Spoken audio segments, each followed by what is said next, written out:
Hello everyone and welcome back to my YouTube channel.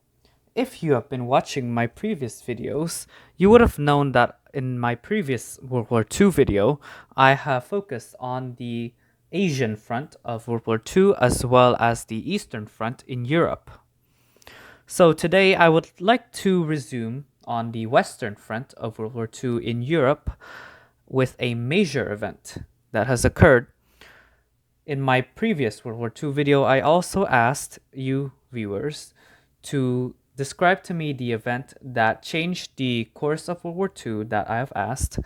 Any of you who have guessed D-Day would have been correct.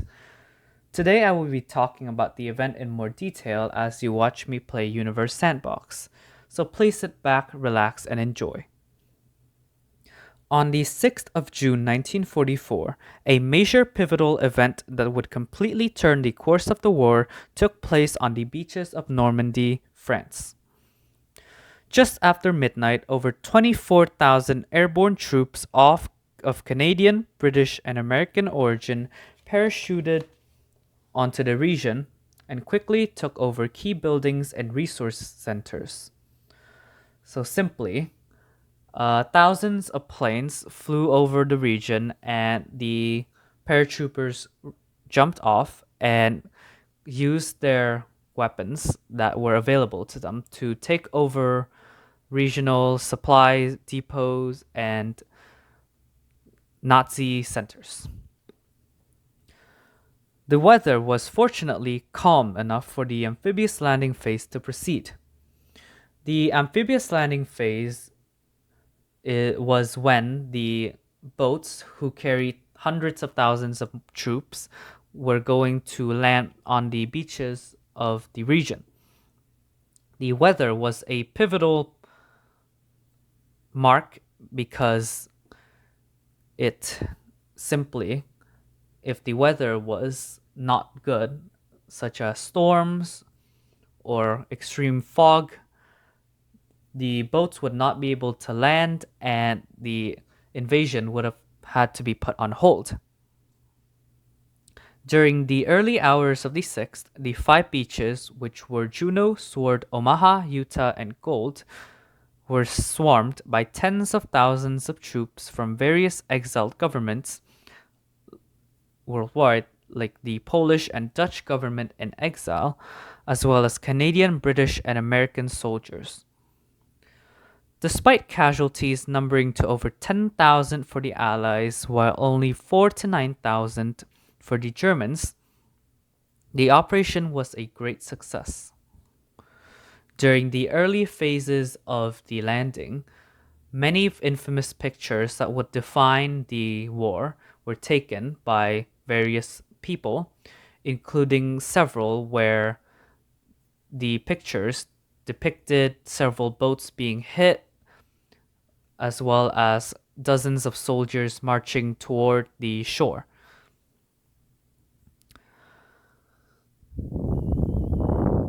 Its success was attributed to the diligence of the Allies by staging a fake operation to fool the Germans from the true location of the invasion, while also being lucky, as the 6th of June was possibly the only date for the operation.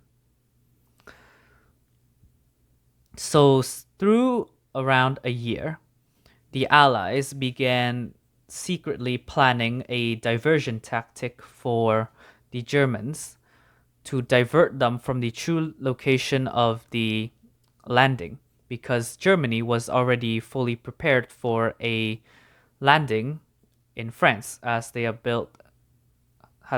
have spent years building defensive lines on the beaches of France from its south to its north. Due to this, the Allies knew they had to fool the Germans somehow, so that is exactly what they did, as they secretly began to leak, in quotation marks, secret messages that said the invasion was supposed to be several hundred kilometers from where the invasion actually took place.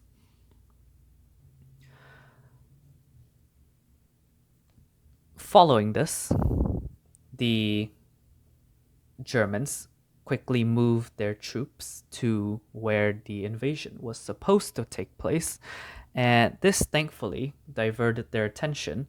And by the time they realized they had been tricked, the invasion was already ongoing and it was too late. What I mean when I said June 6 was the only possible date was possibly because of tides and weather. The earlier date had been extremely foggy, and so the earlier date was filled with fog, and the later date, which was around the 19th to the 20th, would have failed from tides and a storm that had hit the region. The invasion established 5 beachheads. A beachhead is where these troops made their way into land from the 5 beaches in northern France. After several more weeks of fighting the Germans in the region, the Allies managed to capture Caen exactly 2 months after the landing on the 6th of August. The capture of the city was quite significant as it was a major city and commercial hub in the region. Meanwhile, an attempt on Hitler's life happened on the 20th of July, where a bomb failed to kill him.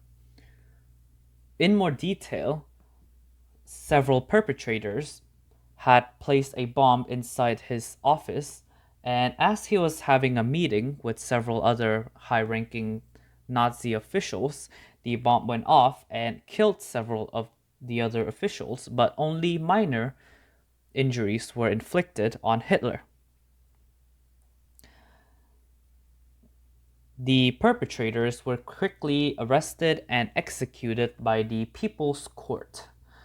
However, obviously, the People's Court was not run by the people at all and were basically an authoritarian court with show trials for these people, as they have already determined that the subjects were guilty even before the trial began.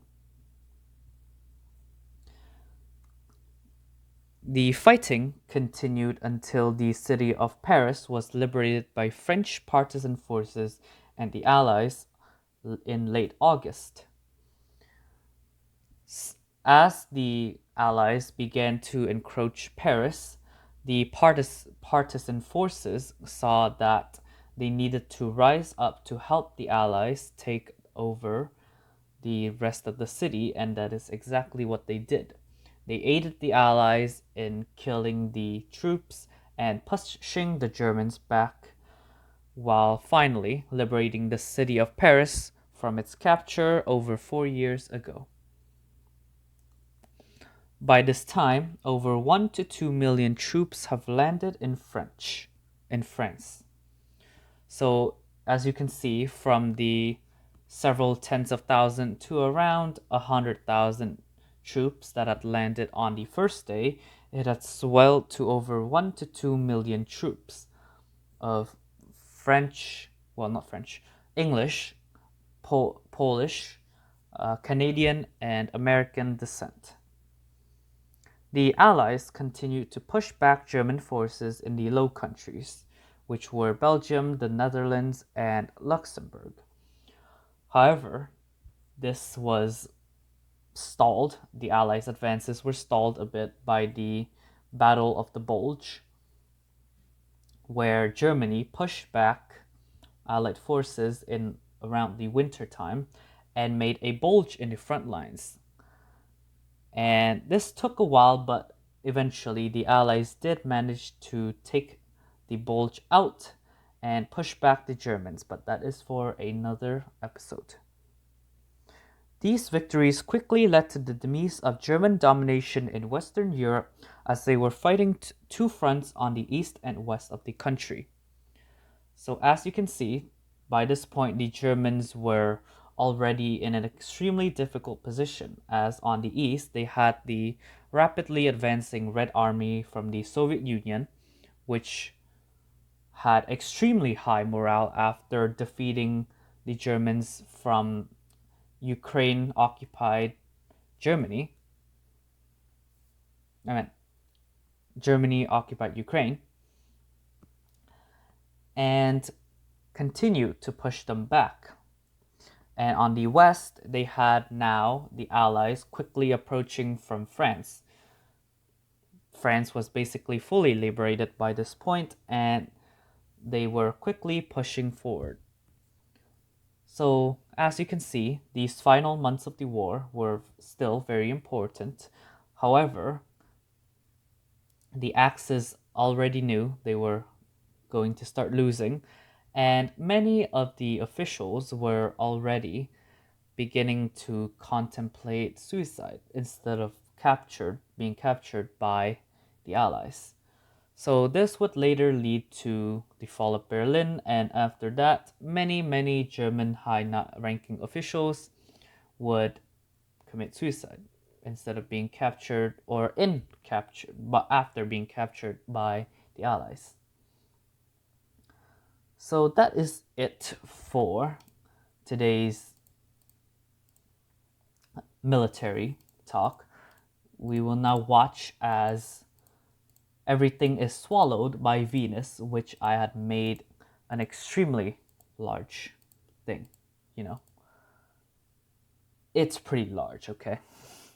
You can't tell me otherwise, you know.